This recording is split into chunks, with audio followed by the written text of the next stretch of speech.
Serre-moi un autre whisky, ma chérie. Et je lève mon verre à ma prochaine escapade. Imagine-toi que je m'offre un forfait tout inclus à Cuba ou au Mexique. C'est décidé. Je suis tannée de tout.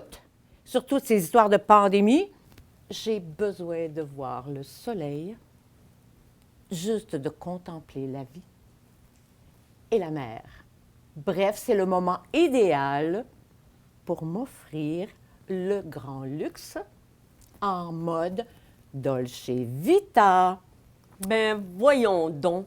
T'es-tu tombé sur la tête? On est encore en pandémie. Il n'y a pas de protection dans ces pays pauvres-là. Puis c'est dangereux. Il y a de la corruption puis des trafiquants de drogue. Au Mexique, là, il y a des touristes qui sont tués tous les jours.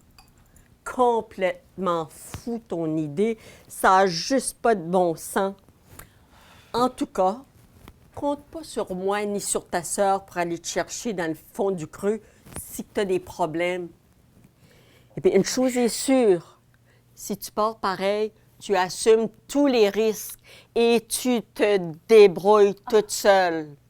Puis tu parles même pas espagnol. Et je partirai avec mon amie Lise et elle se débrouille très bien en espagnol.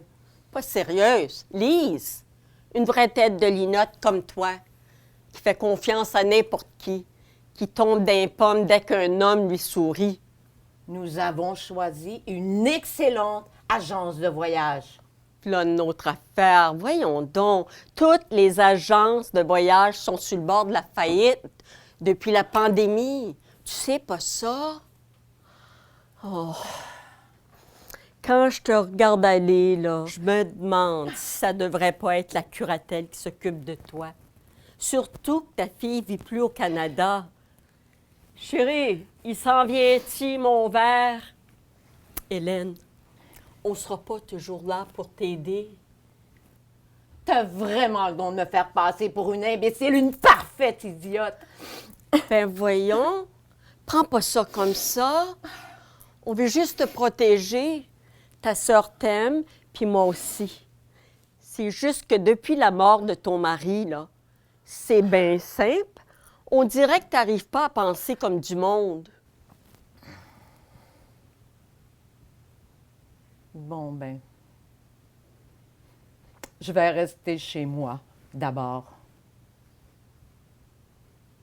Je ne voyagerai plus. À la bonne heure.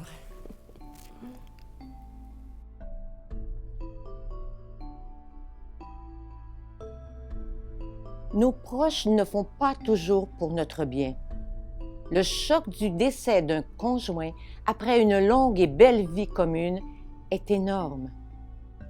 Mais cette femme, comme beaucoup d'entre elles, n'a pas pour autant perdu toutes ses forces émotives et cognitives. Le droit à la liberté et à l'autonomie est inscrit dans la Constitution. Une supraprotection aux dépens de l'autonomie de l'aîné sans son consentement est aussi une forme d'agisme. Il en est ainsi lorsqu'on décide en lieu et place de l'aîné, pensant mieux faire pour lui ou elle. Si vieillir est un privilège, vieillir dans la dignité est un droit.